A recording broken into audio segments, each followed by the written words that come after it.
All right, so I want to take you straight now to the Deputy President, David Mabuza, delivering the keynote address at the 25th Annual National Summit of the National Economic Development and Labour Council in Johannesburg. There you see at the lectern. Let's take you there now live. It's in a situation of economic distress. The COVID-19 pandemic and the economic crisis has taken a toll on all South Africans. Moreover, we face the possibility of a resurgence of the virus, not only as we move into the December period, but also at the start of the year as travelers return to work, and later as we move from summer to winter. In the beginning, when the pandemic reached our shores, our response was to ensure that our health system has the capacity to carry the increasing burden of treatment for those infected by COVID-19 in order to save lives, while ensuring that the provision of normal health care services is not adversely affected. The raft of measures we had to implement to contain the virus and flatten the curve of new infections included the implementation of a nationwide lockdown that impacted on our economic activities and jobs. Whereas these measures have assisted in a great deal in preventing a catastrophe, we regret that many of our compatriots lost their lives, including frontline workers who died in the line of duty. Nevertheless, we are of the view that if it was not for organized business, organized labor and community in their own constituencies and working collectively at NEDLAC, we would have been worse off in our response to this pandemic and the nationwide lockdown. In the same vein, we would like to applaud your efforts in supporting each other, the efforts at income replacement through the COVID-19 temporary employer-employee relief scheme, the payment or contribution holiday that were negotiated, the collaboration and provision of technical expertise, for example, to introduce innovations in social grants and the rapid mobilization of the much-needed resources by the Solidarity Funds. Further, I understand that there has been more agreements and speedy collaborations than ever before at NEDLAC on issues such as health and safety in the workplace, measures to make transport safer, and the promotion of locally produced personal protective equipment. More than at any other time in the recent history, the role and function of NEDLAC is an existential necessity to assist in mobilizing confidence and credibility for the economic reconstruction and recovery plan. Government also welcomes and has embraced the speedy work of the social partners in delivering a social compact to turn the economy around. The widening trust deficit between government, labor and business demands full support of the structural interventions and enablers contained in the Economic Reconstruction and Recovery Plan. We are committed to the speedy implementation, especially of the necessary structural reforms and long outstanding measures in areas such as energy security and digital migration. And we are further committed to work with social partners where implementation requires a coordinated approach, as well as to continue to discuss the difficult issues that can make our economy recover in a very sustainable and enduring way. As we have said before, the National Development Plan, like the Reconstruction and Recovery Plan, is not the responsibility of government alone. Its effective implementation requires the participation of all stakeholders to decisively deal with the socio-economic challenges of poverty and inequality. Without addressing these socio-economic challenges, then the foundation to nation building and social cohesion will not become sustainable. Equally, it demands of the private sector to assimilate these blueprints into their strategic and operational plans. Surely, it's not enough to reduce community empowerment to a ticking box exercise through corporate social responsibility. Hence, it was reassuring to hear the leader of Business Unity South Africa earlier this year acknowledge that the levels of inequality in our country is now an economic risk, and that purposeful partnership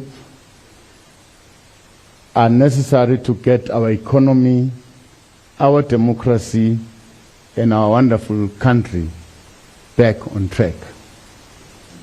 Let us agree that economic inequality undermines human rights for women and young people who remain largely excluded from the economic mainstream.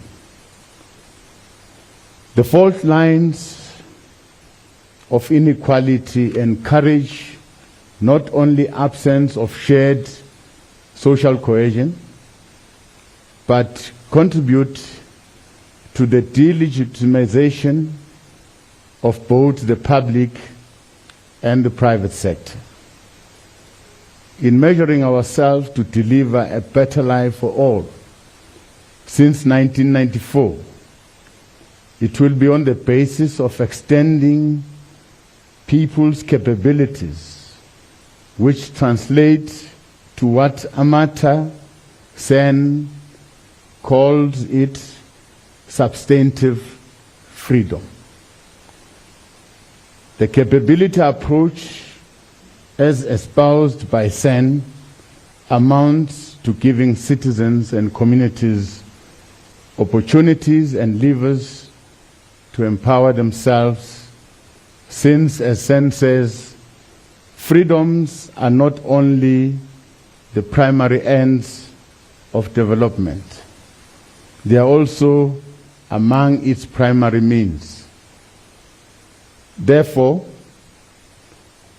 we cannot advance nation building and social cohesion without economic inclusion, without removing the barriers of entry for small businesses, and without integrating women and youth in activities that significantly improves the elemental conditions of their lives.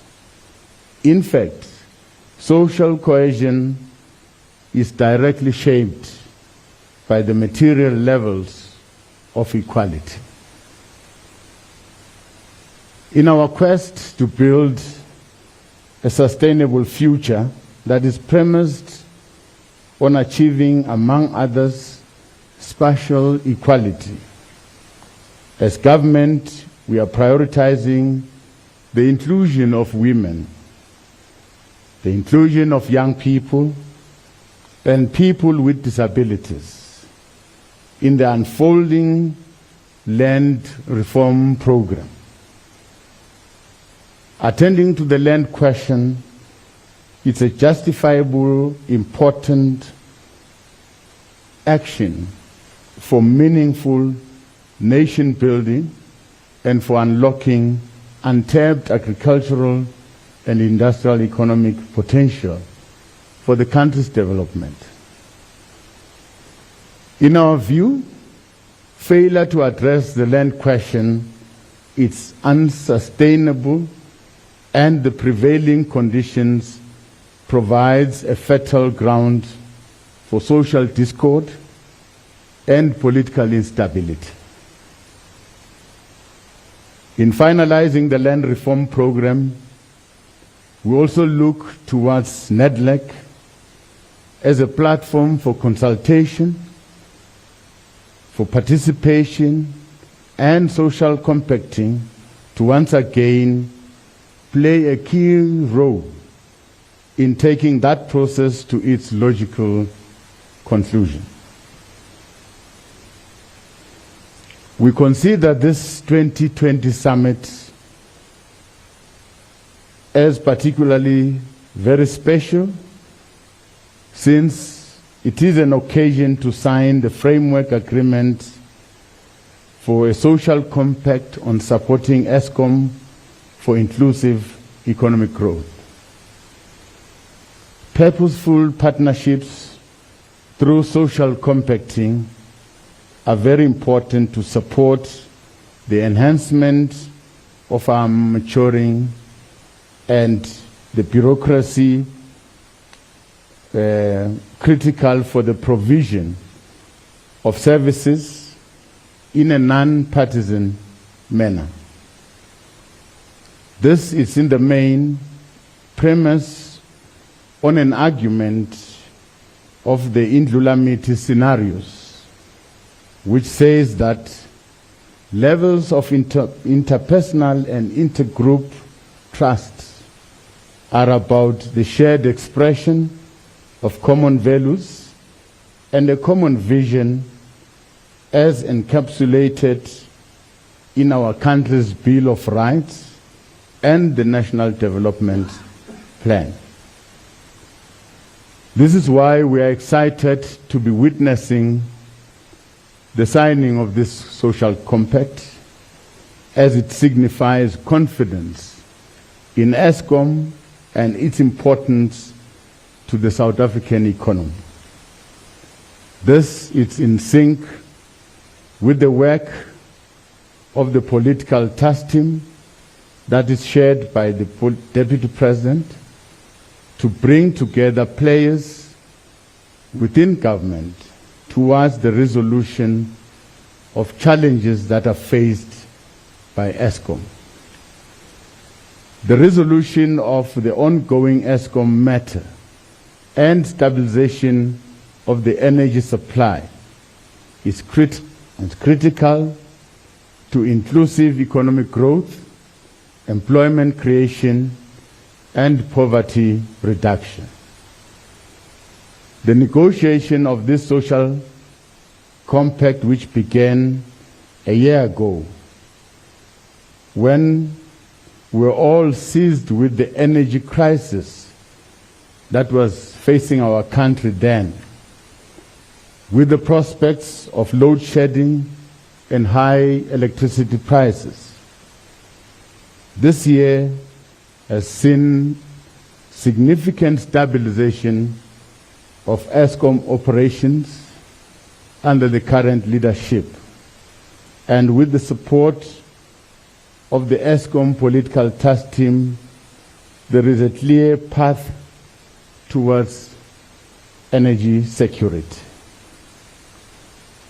The social compact remains relevant and will be very important, vital, to hold Eskom to account, to rectify the problems of the past and serve the people of this country with sustainable supply of electricity going forward.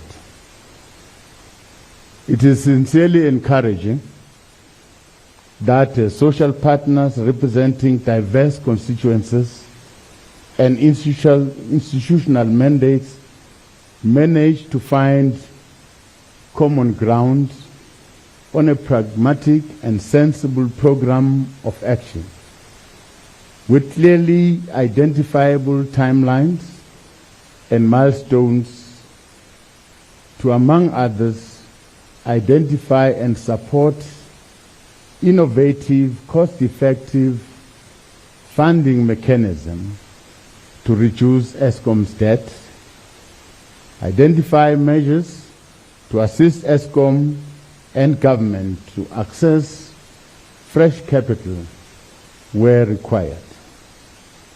We therefore look towards your active participation beyond these noble ideals, because in our view, as the Eskom political task team, the debt and liquidity challenges of these strategic assets call for extraordinary intervention to ensure that Eskom is supported and brought back into operational and financial sustainability. As government, we are fully behind the management of Eskom, and we seek nothing other than its success. Later in the summit, we will be addressed by the Director General of the International Labour Organization, Mr. Guy Ryder. This is indeed a privilege for NEDLAC to attract so eminent a person to address us. The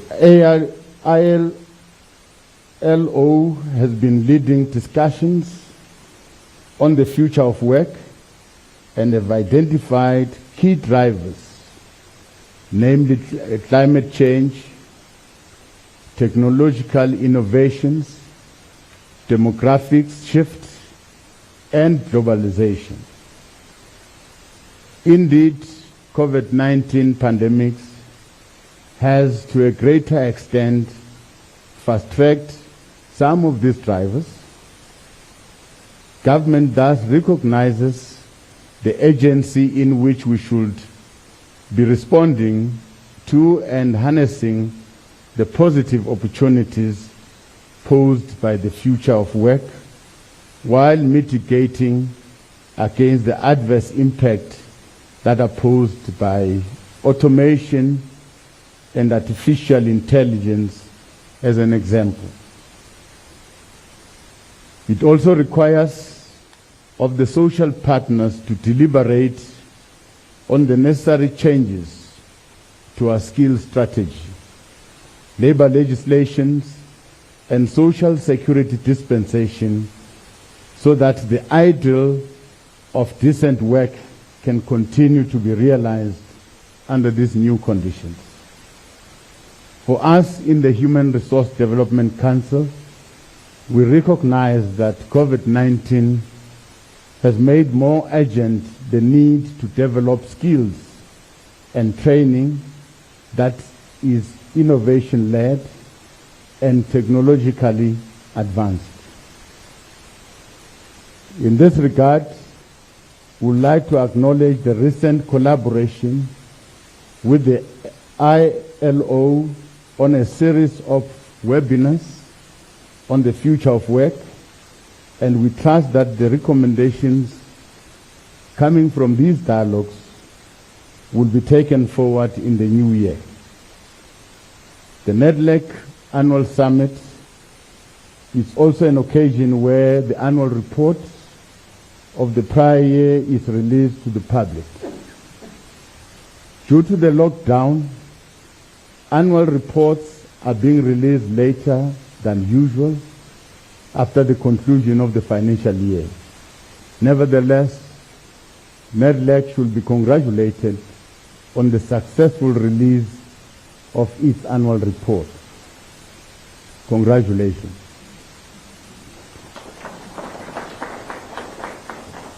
It demonstrates that the vast majority of performance indicators were achieved and an unqualified audit opinion was obtained. Perhaps after a quarter of a century, it is an appropriate time to reflect on the role of NEDLAC and perhaps to ask the question about its relevance and whether it is still fit for purpose. We understand that this question was posed a year ago at the 24th Annual Summit. Out of concern and frustration that social partners were not able to proactively and together address joblessness and poor economic growth. Government is of the view that the actions of social partners at NEDLAC has answered the question of NEDLAC's relevance. However, the question of whether NEDLAC is fit to achieve the relevant roles it has taken on this year in respect of not only economic recovery and responding to the COVID-19 pandemic, but also extending decent working conditions to increasing the number of atypical and informal workers, as well as embracing the future of work, must still be addressed with agency.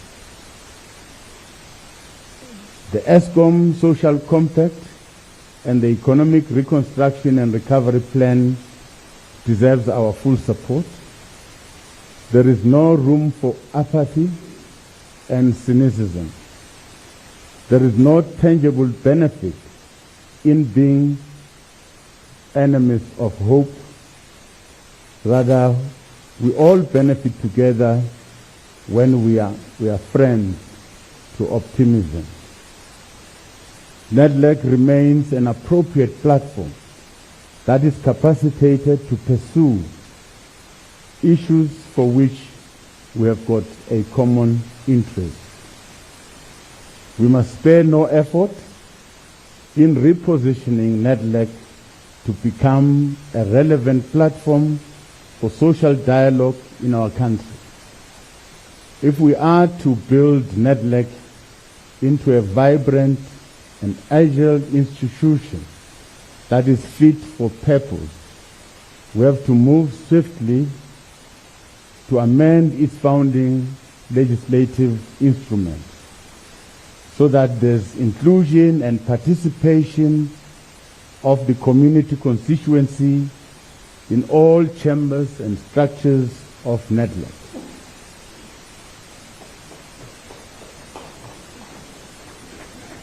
Consensus is built through negotiations and not coercion.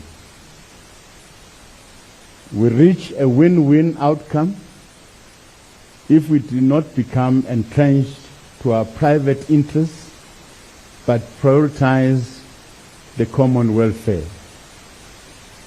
Compromise and trade-offs are central in this instance and not the pursuit of a zero-sum game where eventually no one comes out a winner. In this regard, Communication is a key tool to employ, not only the constituencies we represent, but also to get the buy-in of the citizens and broader communities of our country. We mention this since part of the ESCOM social compact is about the revival of the campaign to encourage our people to pay for basic municipal services and to stop illegal electricity connections. Our people, our communities must pay for electricity if ESCOM is to succeed. Doing so is in our best interest as a country as we mark this significant milestone in NEDLAC's existence. We wish you all the best in today's deliberations. Let us take the ideas that will emerge from this deliberation forward in ensuring that we deepen equitable participation and representative social dialogue. Thank you very much. Thank you.